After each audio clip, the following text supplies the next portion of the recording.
సుమన్ టీవీలో మీ business promotions కోసం ఈ కింది నెంబర్ను సంప్రదించగలరు.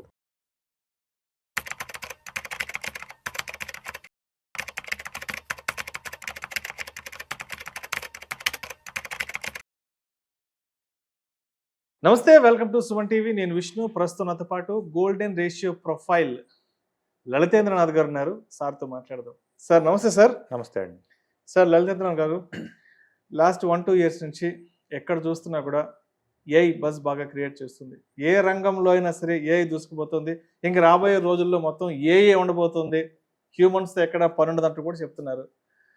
అయితే 1-2 ఇయర్స్ నుంచి స్టాక్ మార్కెట్ వర్సెస్ ఏఐ అంటూ కూడా డిస్కషన్ నడుస్తుంది. కాబట్టి ఒక్కసారి ఇప్పుడు traditional trading versus AI trading గురించి మాట్లాడుకుంటే ఈ రెండింటి మధ్య ఉన్న డిఫరెన్స్ ఎలా ఉంటుంది, ట్రెడిషనల్ ట్రేడింగ్కి ఏఐ ట్రేడింగ్కి? సో మనకి ట్రెడిషనల్ ట్రేడింగ్ అంటే ఏంటంటే ఈచ్ అండ్ ఎవ్రీ స్టెప్ మనమే క్యాలిక్యులేట్ చేసుకుంటూ వెళ్ళాలి. అంటే మనకి బ్రేక్అవుట్ పాయింట్ ఎక్కడ ఉంది, మనకి ట్రెండ్ ఎలా ఉంది, సో దానికి తగ్గట్టుగా మనం పొజిషన్ సైజింగ్ ఎలా చేసుకోవాలి, మన రిస్క్ ఎంత పెట్టుకోవాలి, ఈచ్ అండ్ ఎవ్రీథింగ్ కూడా మనమే క్యాలిక్యులేట్ చేసుకుంటూ వెళ్ళాలి. ఇది మనకి ట్రెడిషనల్ ట్రేడింగ్. సో ఇదే మీరు ఏఐ యూజ్ చేశారనుకోండి, ఫర్ ఎగ్జాంపుల్ సింపుల్గా మీరు ఒక గ్రాఫ్ ఇచ్చారనుకోండి, ఒక గ్రాఫ్ని ఏఐకి ఇచ్చేసి ఆ గ్రాఫ్ ఉన్న సిచ్యువేషన్ కూడా, అంటే ఆ రోజు ఫర్ ఎగ్జాంపుల్ ఒక ఎక్స్పైరీ ట్రేడింగ్ అవ్వచ్చు, ఏదైనా ఒక న్యూస్ బేస్డ్ ఈవెంట్ ఉండొచ్చు. సో ఇలాంటివి ఆ చుట్టూ ఉన్న కండిషన్స్ని కూడా మీరు మెన్షన్ చేసి, సో ఈ సిచ్యువేషన్లో నేను ఎలా రియాక్ట్ అవ్వాలి అనేది మీరు అడిగారు అనుకోండి, సో దట్ ఏంటంటే దానికి తగ్గట్టుగా అది లెవెల్స్ని ఫిక్స్ చేస్తుంది మనకి. సో దట్ ఏంటంటే అక్కడ మనకి రిస్క్ ఎలా పెట్టుకోవాలి, పొజిషన్ సైజ్ ఎంత ఉంచుకోవాలి, ఇలాంటి సలహాలు కూడా ఇస్తుంది. కానీ అది మనకి సలహా మాత్రమే ఇస్తుంది. సో డైరెక్ట్గా నువ్వు ఇది బై చేయి, ఇది సెల్ చేయని రికమెండేషన్ ఏఐ ఇవ్వదు. So end of the day by చేయాలా సెల్ చేయాలా అన్న నిర్ణయం మాత్రం మన చేతుల్లోనే ఉంటుంది. సో అది జస్ట్ ఒక ఓవర్ వ్యూ ఇస్తుంది, అంటే ఒక అనాలిసిస్ ఇస్తుంది. మీరు ఒక చార్ట్ ఇవ్వండి, ఒక సిచ్యువేషన్ ఇవ్వండి, ఏదన్నా ఇవ్వండి, దానికి సంబంధించిన అనాలిసిస్ ఇస్తుంది. కానీ డైరెక్ట్గా నువ్వు ఇది బై చేసి ఇది సెల్ చేసే అనేది అయితే ఇవ్వదు. అది ఇప్పుడు హెడ్జ్ ఫండ్స్ కానీ లేదా ఇన్స్టిట్యూషన్స్ ఏఐని ఎలా వాళ్ళు ఉపయోగించుకుంటారు? మెయిన్ దీనికోసమే ఉపయోగిస్తారు. ఎందుకంటే ఇప్పుడు మనకి ఇన్స్టిట్యూషన్స్, ఈ హెడ్జ్ ఫండ్ మేనేజర్స్ వీళ్ళు హెవీ అమౌంట్స్తో డీలింగ్స్ చేస్తూ ఉంటారు. కాబట్టి వాళ్ళకి మెయిన్ కావాల్సింది ఏంటంటే పొజిషన్ సైజింగ్ ఒకటి, రిస్క్ మేనేజ్మెంట్ ఒకటి. సో ఇది ఇప్పుడు మామూలుగా మనం మాన్యువల్గా చేసుకుంటాము. ఇప్పుడు ఏ వచ్చాక వాళ్ళకి ఏంటంటే ఆ టాస్క్ అనేది కొంచెం ఈజీ అవుతుంది. సో బేసిక్గా ఫండ్ మేనేజర్స్ అంటే వాళ్ళకి ఆల్రెడీ కొన్ని ప్రీ డిఫైన్డ్ ఫార్ములాస్ ఉంటాయి. ఆ ఫార్ములాస్ బేస్ చేసుకుని వాళ్ళు ఫండ్స్ని అడ్జస్ట్మెంట్ చేస్తూ ఉంటారు. సో ఇప్పుడు ఏ వచ్చింది కాబట్టి ఆ క్యాలిక్యులేషన్ మెథడాలజీ అనేది ఈజీ అవుతుంది. అంతే తప్ప డెసిషన్ మేకింగ్ మళ్ళీ వీళ్ళే తీసుకోవాలి, ఆ ఫండ్ మేనేజర్సే తీసుకోవాలి డెసిషన్ మేకింగ్ అనేది. జస్ట్ ఆ క్యాలిక్యులేషన్ మెథడాలజీ ఏదైతే ఉందో అది ఏఐని యూజ్ చేయడం వల్ల మనకు సింప్లిఫై అయిపోతుంది. రిటైల్ ట్రేడర్స్ లేదంటే రిటైల్ ఇన్వెస్టర్స్ అనే వాళ్ళకి ఏఐ ఎలా ఉపయోగపడుతుంది, ఎలా ఉపయోగించుకోవచ్చు? సో రీటైల్ ఇన్వెస్టర్స్ పాయింట్కి వచ్చేస్తే ఏంటంటే, సో వాళ్ళు ఆల్రెడీ ఫండమెంటల్ అనాలిసిస్ లేదు అనుకోండి వాళ్ళకి. సో దట్ ఏంటంటే సింపుల్గా నాకు పలానా స్టాక్ యొక్క ఫండమెంటల్ అనాలిసిస్ ఇవ్వు అని చెప్తే చక్కగా మనకి మంచిగా మనకు అర్థమయ్యే భాషలో ఇస్తుంది. సో ఇప్పుడు ఫర్ ఎగ్జాంపుల్ ఒక రీటైల్ ట్రేడర్ ఉన్నాడు, రీటైల్ ఇన్వెస్టర్ ఉన్నాడండి, వాడికి మీరు ఎత్తుకెళ్ళి ఈ కంపెనీ బ్యాలెన్స్ షీట్ ఇది అని చెప్పిస్తే వాడు ఏం చేసుకోవాలి? ఆ బ్యాలెన్స్ షీట్ చూసి, ఆ బ్యాలెన్స్ షీట్ చూసి వాడు ఏం అర్థం చేసుకుంటాడు? వాడికి ఏం అర్థం కాదు కదా. అలా కాకుండా నాకు ఈ కంపెనీ గురించి నేను ఇన్వెస్ట్ చెయ్యాలా వద్దా, ఇన్వెస్ట్ చేస్తే ఎంతకాలం ఆగొచ్చు ఏంటి అనేది కొంచెం వివరంగా మనకు అర్థమయ్యే భాషలో అది ఇస్తుంది, మనం సిచ్యువేషన్స్ని ఎక్స్పెక్ట్ చేసి ఇస్తే. ఫర్ ఎగ్జాంపుల్ ఒక ట్రేడర్, ఒక ఇన్వెస్టర్ దగ్గర ఓ 10 లక్షల అమౌంట్ ఉంది, నా దగ్గర 10 లక్షల అమౌంట్ ఉంది, నేను స్టాక్స్లో ఇన్వెస్ట్ చేయాలనుకుంటున్నాను, నాకు రాబోయే 10 సంవత్సరాల్లో ఒక మంచి స్టాక్స్ ఇవ్వు అంటే ఆ సినారియోకి తగ్గట్టుగా అది ఒక స్టాక్స్ రికమెండేషన్ ఇస్తుంది. And at the same time దాని లోటుపాట్లు కూడా చెప్తుంది. మళ్ళీ కింద ఏం చెప్తుంది? అరే బాబు నేను సలహా మాత్రమే ఇచ్చాను, డిస్క్లైమర్ కూడా చెప్తుంది, సలహా మాత్రమే ఇచ్చాను, నిర్ణయం నీది అని చెప్తుంది. సో దట్ ఏంటంటే, కాకపోతే ఏంటంటే ఏది లేని దానికన్నా ఎంతో కొంత అనాలిసిస్ చేతిలో ఉందిగా, అలా హెల్ప్ అవుతుంది. ప్లస్ ఇన్వెస్టర్కి మెయిన్ ఏంటి, వాడు ఒక లాంగ్ రన్ ఇన్వెస్ట్మెంట్ పెట్టుకోవాలి అనుకున్నప్పుడు వాడికి ఎటువంటి అనాలిసిస్ ఉన్నా లేకపోయినా స్టాక్స్ మంచిగానే పెర్ఫామ్ చేస్తాయి. దాదాపుగా అన్ని స్టాక్స్ మంచిగానే పెర్ఫామ్ చేస్తాయి, ఎక్కడో 1-2 ఫెయిల్ అవుతాయి, కానీ అన్ని మంచిగానే పెర్ఫామ్ చేస్తాయి.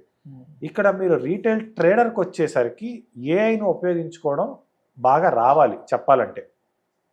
ఎందుకంటే నేను 2014లో అసలు ఈ ఫీల్డ్లోకి ఎంటర్ అయినప్పుడు నా దగ్గర 2G ఇంటర్నెట్, మనకి అనే ఒక ఎర్రర్ వచ్చి అది తిరుగుతూ ఉంటుంది అనమాట.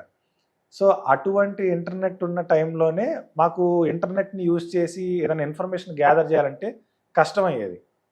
ఇప్పుడు వచ్చింది.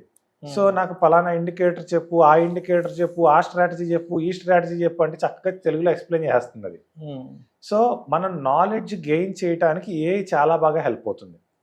విత్ ఇన్ మినిట్స్, ఎక్కువ టైం కూడా కేటాయించకుండా నువ్వు అది ఇది ఆ ఆర్టికల్ ఈ ఆర్టికల్ అక్కడ ఇక్కడ వెళ్ళకుండా టెక్నికల్ అనాలిసిక్స్ బేసిక్స్ చెప్పేస్తుంది, క్యాండిల్ స్టిక్స్ బేసిక్స్ చెప్పేస్తుంది. సో అట్లా ఇన్ఫర్మేషన్ గ్యాదర్ చేయడానికి, మన నాలెడ్జ్ గెయిన్ చేయడానికి ఏఐ అనేది చాలా బాగా హెల్ప్ అవుతుంది.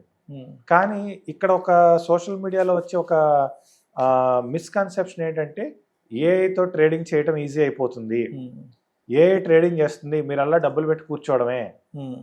ఇది తప్పు. ఏఐ ఎక్కడా కూడా మీకు ఇది ఒక చార్ట్ ఇచ్చేస్తే ఇక్కడ బై చేసేయండి, ఇక్కడ సెల్ చేసేయండి అని చెప్పదు. మనకు ఆల్రెడీ ఏఐ రాకముందే పివోట్ పాయింట్ క్యాలిక్యులేటర్స్ అని, గ్యాన్ క్యాలిక్యులేటర్స్ అని ఇలా రకరకాల క్యాలిక్యులేటర్స్ ఉన్నాయి. ఆ క్యాలిక్యులేటర్స్లో మీరు ఓపెన్, హై, లో, క్లోజ్ వాల్యూస్ ఇస్తే అవి ఎక్కడ రెసిస్టెన్స్లు ఉన్నాయి, ఎక్కడ సపోర్ట్లు ఉన్నాయి, రెసిస్టెన్స్ పైన మళ్ళీ నెక్స్ట్ టార్గెట్లు ఎక్కడ ఉన్నాయి, సపోర్ట్కి కింద టార్గెట్లు ఎక్కడ ఉన్నాయి, ఈ క్యాలిక్యులేటర్స్ ఆల్రెడీ ఉన్నాయి మనకి. సో ఇప్పుడు మీరు ఒక చార్ట్ని కూడా ఏఐకి ఇచ్చారనుకోండి, సేమ్ అదే టైప్ ఆఫ్ ఇన్ఫర్మేషన్ ఇస్తుందే తప్ప డైరెక్ట్గా ఓకే సిచ్యువేషన్ ఉంది కదా నువ్వు బై చేసి ఈ సిచ్యువేషన్ సెల్ చేసి అలా చెప్పదు. సో ఆ మిస్కన్సెప్షన్లో మాత్రం రాకూడదు. అలా ఏఐ చెప్పదు, కానీ అలా చెప్తుందని కూడా చాలా మంది చెప్తున్నారు. అలా జరగదు. సో మరి ఏఐకి ఉన్న బిగ్గెస్ట్ స్ట్రెంగ్త్ ఏంటి ట్రేడింగ్లో? మన నాలెడ్జ్ గెయిన్ చేసుకోవడానికి AI is the biggest strength అండి. ఏ ట్రేడర్కైనా సరే నాలెడ్జ్ గెయిన్ చేసుకోవడానికి AI is the biggest strength.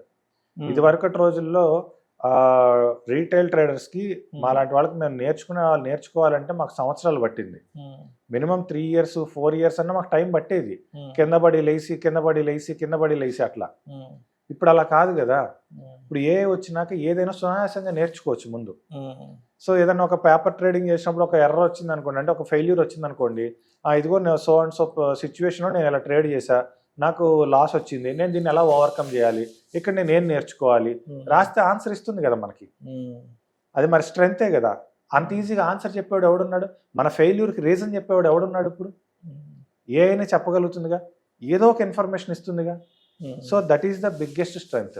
Emotions versus algorithm అంటే అసలు మార్కెట్లో ఎవరు బెటర్ పెర్ఫామ్ చేస్తారు, ఎమోషన్స్ లేకపోతే ఆల్గోరిథం? నా పాయింట్ ఆఫ్ వ్యూలో, నా పర్సనల్ పర్సెప్షన్లో చెప్పాలంటే manual is the best.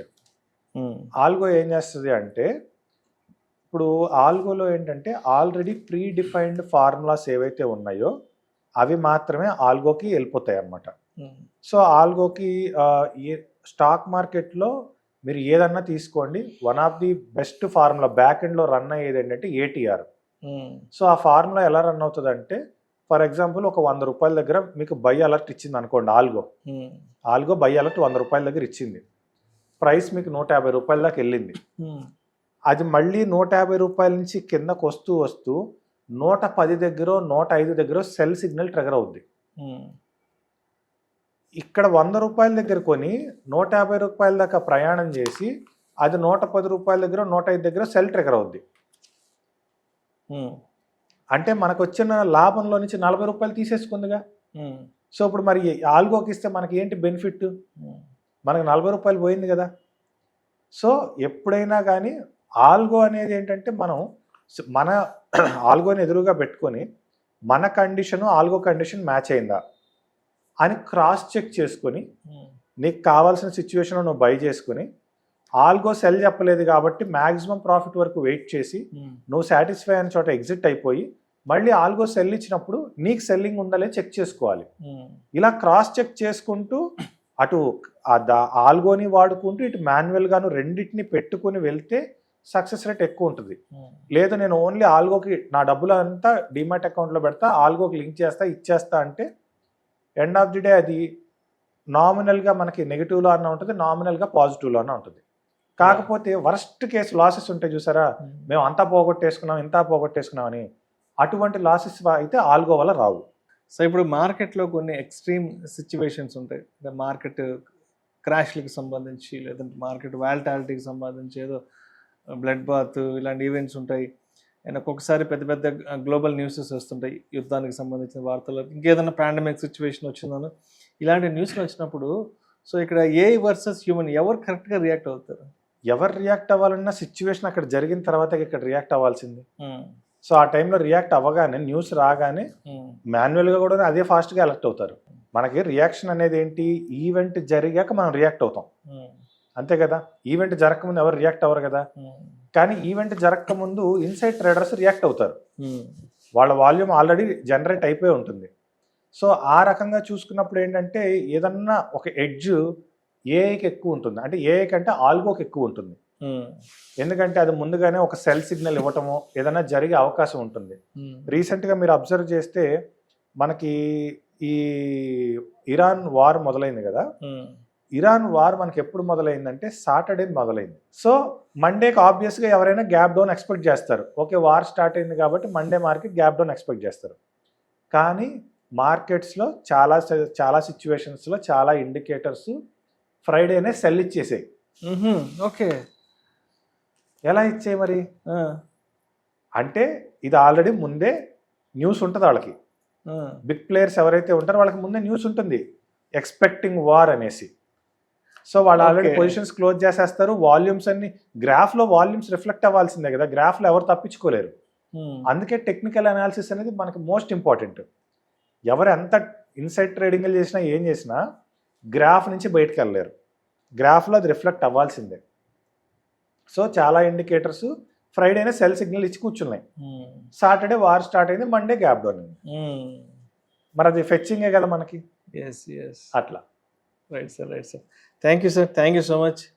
AI versus trading, అసలు రీసెంట్ టైమ్స్లో వస్తున్నటువంటి ఈ బస్తో అసలు మార్కెట్ని ఎలా కంపేర్ చేయొచ్చు ఏంటి, and traditional trading, human trading, అదేవిధంగా ఏఐ ట్రేడింగ్తో ఉన్న లాభ నష్టాలు ఏంటి అనే దాని గురించి చక్కగా తెలియజేశారు. Thank you so much sir. Thank you అండి.